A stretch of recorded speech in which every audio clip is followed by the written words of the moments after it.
Alright, so welcome to another presentation on nutrients. Alright, we have been learning about the different nutrients and food groups so far, and today we are going to go a little bit more in depth in this module. So here are some of the objectives for the module, and we're going to see how much of it we can cover in this presentation. So, explain the role and importance of energy-giving nutrients to health. Contrast the need for energy food for different groups. Understand monosaccharides and disaccharides. Classify different carbohydrates into different groups. Classify carbohydrate, protein, and fat.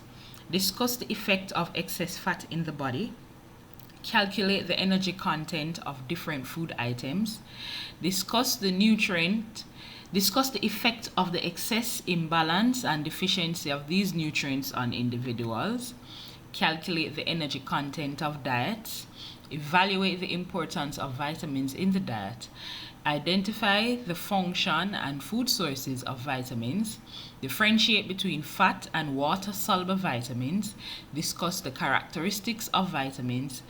Analyze the problems associated with deficiencies and excesses of vitamins, and describe ways to conserve vitamins when cooking fruits and vegetables.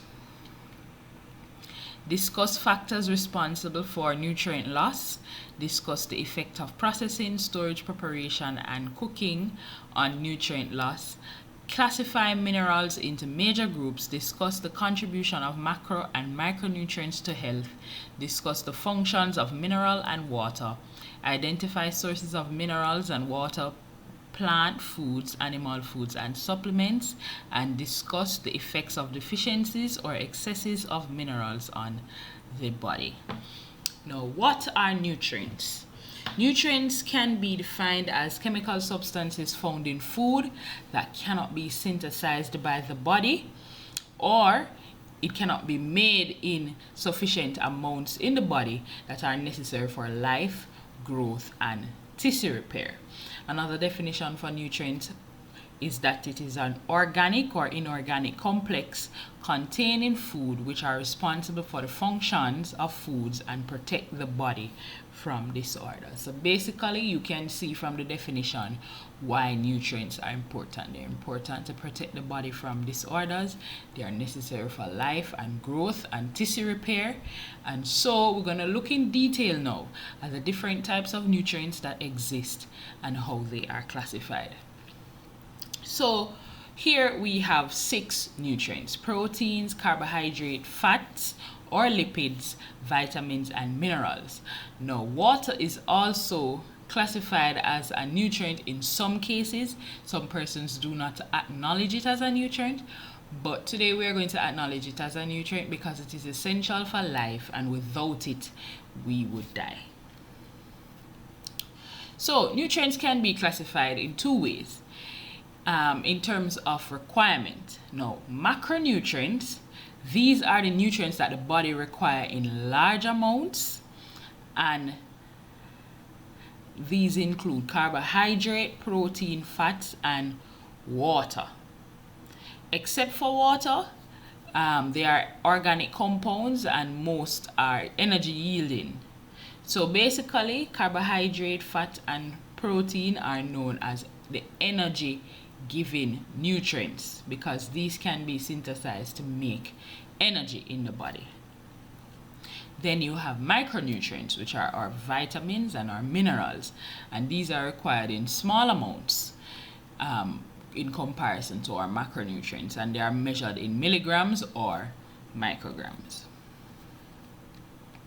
Now, the first one we're going to look at is carbohydrates. Carbohydrates are mainly found in plant-based foods such as sugars, starches, cellulose, and related materials.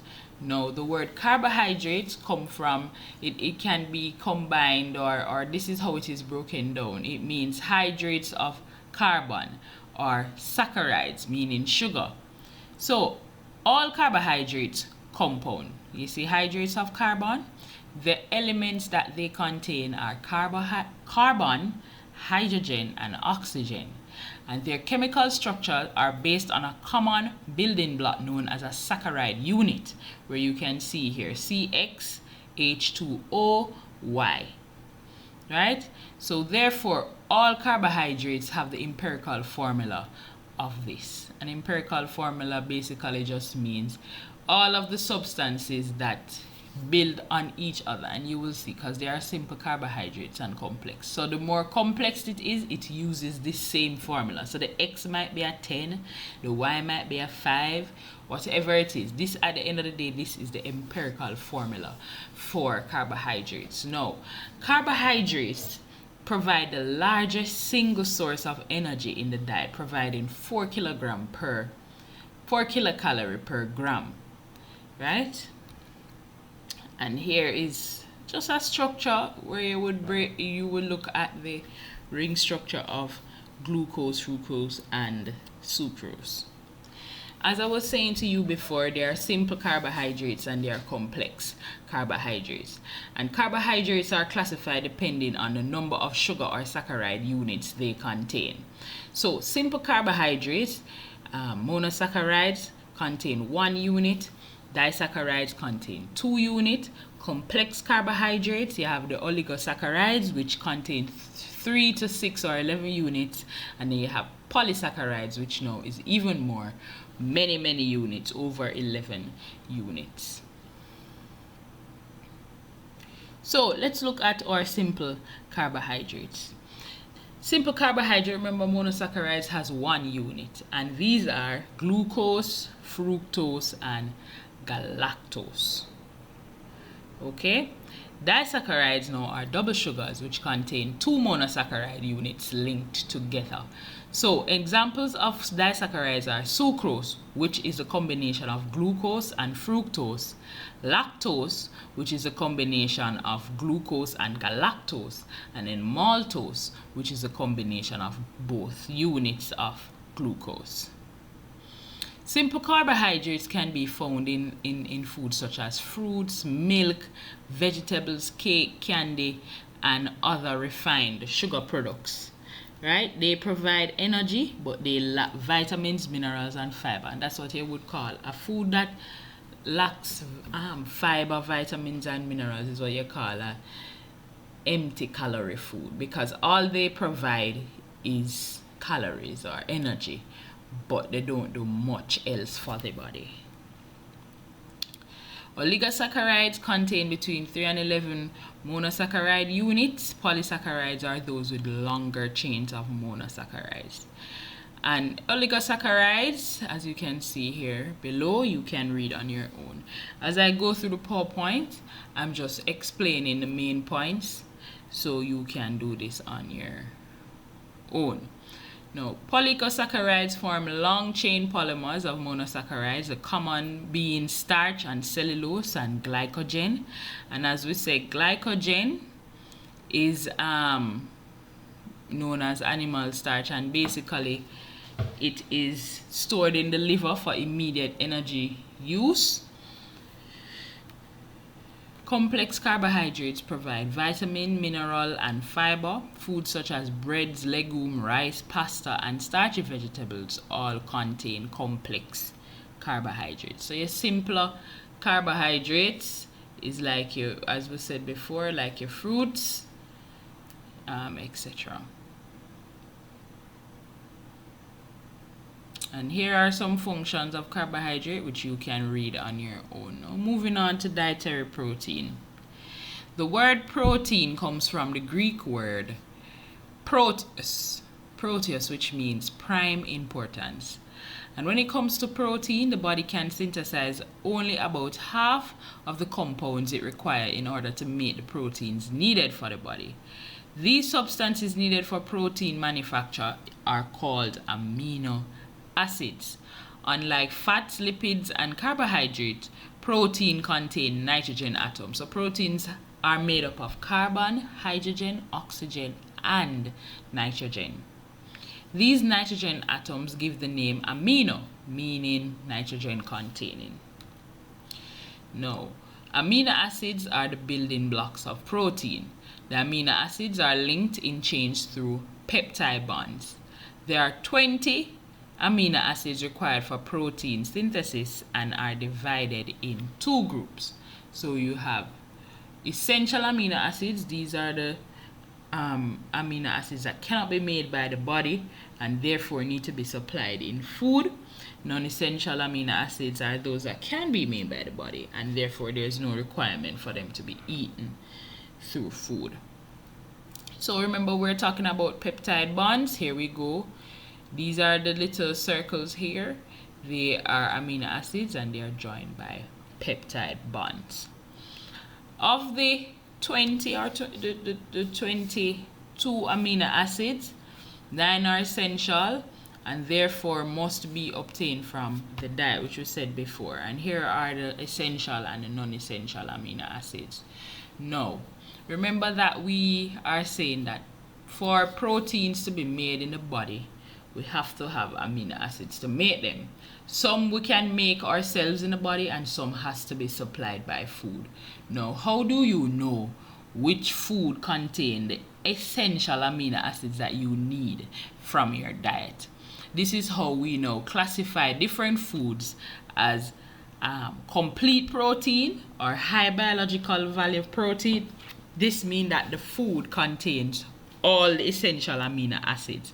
Now, these type of foods are normally from animal sources except one, which is gelatin. And then you have incomplete protein or low biological value protein. Yes, so you have other plant protein sources now that you call incomplete protein or proteins of low biological value, and this just means that they do not contain all the essential amino acids needed from the diet. All right. So what is protein complementation? Protein complementation now speaks to incomplete and complete proteins, because the thing is, even though you have complete proteins from animal sources, you have persons who do not eat food from animals, like example vegetarians, right? And so they would have to use their plant sources, which are incomplete proteins except soybean, and that's why soybean is used to make a lot of the products needed for vegetarians, because it is a complete protein providing all the amino acids. So soybean makes tofu, and from tofu we have different products that vegetarian takes advantage of to help up with their diet, and this is called protein complementation, where they combine different incomplete proteins to make a complete protein, or to get all the essential amino acids needed for the diet. Okay. All right, here are some functions of protein. You can read them up on your own, and some sources of protein. Now moving on to fats and oils. Lipids are a group of compounds that contain carbon, hydrogen, oxygen, like carbohydrates. Lipids dissolve in organic solvents such as petrol or chloroform, but are insoluble in water. The word oil is used to refer to those lipids that are liquid at room temperature, while those that are solid are called fats. Fats which become liquid at body temperature, like ghee and butter, are digested and absorbed more readily than beef fat, which has a higher melting point. All right. Fats can be classified as triglyceride, phospholipids, or cholesterol. And triglyceride make up about 95% of dietary lipids. Right? All of this, for this, I'm just showing you different chemical structures so that you can have an idea how the elements make up the different fats. So as you can see, the carbon and the hydrogen and the oxygen here to make up glycerol, free fatty acids, and then you would get your triglyceride. Fatty acid consists of a chain of carbon atoms with hydrogen attached, a methyl group at one end and carboxylic group, acid group at the other end. And basically this is just to show you that there's a lot of biochemistry behind nutrients, and lipids can be classified as saturated or unsaturated depending on the structure of the fatty acids involved. And when you say saturated, that just means that the carbon to carbon bonds are fully saturated with hydrogen atoms, and unsaturated fatty acids are formed when two hydrogen groups are absent, and therefore the carbons form a double bond with each other. Here are some functions of fats or lipids, and one thing you need to note is that 1 gram of fat gives you 9 kilocalories of energy, while protein and carbohydrates only give you 4 kilocalories per gram. Alright. Then you have water. And water makes up 60 to 70% of the human body weight. It serves as the body transportation system. It works as a transport for body waste removal. It regulates body temperature. You know, water has a lot of benefits, and if once you start reading of the different benefits of water, let me tell you, you will realize how important it is to consume at least 8 glasses for the day. And remember that 1 glass is 16 ounces, so you need to consume a lot of water per day to keep your body hydrated. Now we're going to move on to our micronutrients, which are our minerals and vitamins. Vitamins are classified as organic compounds categorized as essential nutrients. Vitamins belong to the category of protective foods. Although the body needs vitamins in small amounts, they are very essential to normal metabolism and normal life overall. Vitamins can be classified as water soluble and fat soluble, and as you can see, the definition speaks for itself. Water soluble vitamins are easily absorbed by the human body. They dissolve easily in water, and they are readily excreted from the body, meaning that these vitamins are not stored in the body.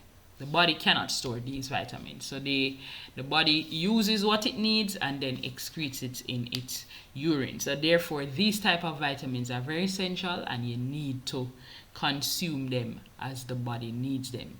Matter of fact, you're not supposed to even decide when the body needs them, but you consume them regularly so that the body can use what it needs and discard what it doesn't. So water soluble vitamins are B vitamins and vitamin C and folic acid. Folic acid is a type of B vitamin, right? And then you have our fat soluble vitamin now, and these are basically dissolved in fat, and these can be stored. And the fat soluble vitamins are A, D, E, and K. Vitamin A, vitamin D, vitamin E, and vitamin K. And because these can be stored in the body, they can be accumulated to a point where they can become toxic to the body, and you have to be careful with this. So a lot of persons like to take a lot of vitamin supplements and they don't realize what they are doing. Right? You take a vitamin supplement to just fill a gap in case you become deficient in a vitamin, but once you are now have that vitamin now, you can eat, and you don't need to be taking that supplement because it can reach a toxic level, especially where fat soluble vitamins are concerned. Vitamins are produced mainly in plants and can be obtained directly from foods or indirectly by animal food to man, because most animal food, plant sources, most animal food like our meats from cows and pigs, and so they eat plant sources to get their vitamins. Minerals now are organic and inorganic substances that are also characterized as essential nutrients and protective foods. And even though the body needs them in small amounts, they are still necessary for normal metabolism and a normal life. There are two types of minerals. You have major or macro minerals or trace minerals, and basically this is just saying some you will need in larger quantities than others. Major minerals include calcium, phosphorus, magnesium, sodium, potassium, chloride, and sulfur, while trace minerals are required in smaller amounts and include iron, manganese, copper, iodine, zinc, cobalt, fluoride, and selenium. And I mean, you can read up on the different nutrients here and their functions and the role that they play, and then based on the function and the roles they play, you can understand why they would come under major nutrients or trace minerals. All right, so I hope that you were able to grasp some little bit more understanding of our nutrients and how they are classified and the role that they play in the body. Remember to go back through this PowerPoint and read every slide so that you can understand. Remember that you can go on the internet and you can watch videos just to help up with the content and so that you would understand. All right, thank you.